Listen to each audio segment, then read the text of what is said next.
Well, this heat is creating a higher demand on the power grid. Because of that, the Southwest Power Pool, which includes Oklahoma, issued a conservative operations advisory. So what does that mean? Well, 2 News Oklahoma's Amanda Slee talked to PSO about the impact on customers. A conservative operations advisory can sound concerning, but PSO officials told me that this only affects power companies, not the consumers.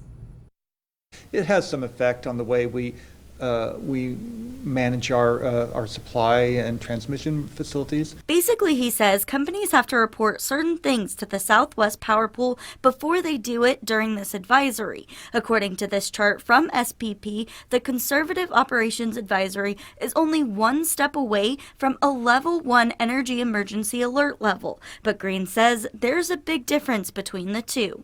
Conservative operations advisory is based on the forecast. They looked at the forecast and said it's going to be hot, there's not going to be much wind, we're going to go into conservative operations advisory.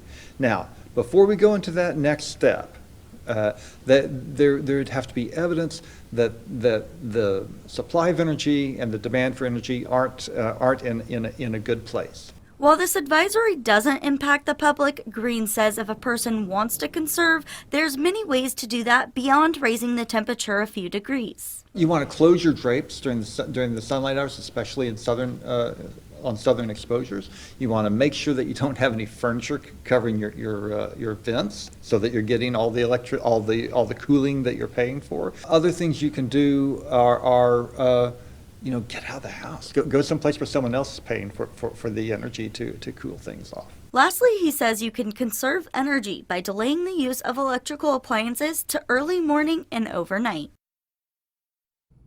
There are dozens of more ways to conserve energy. You can go to this story on KJRH.com to learn more. Amanda Slee, 2 News Oklahoma.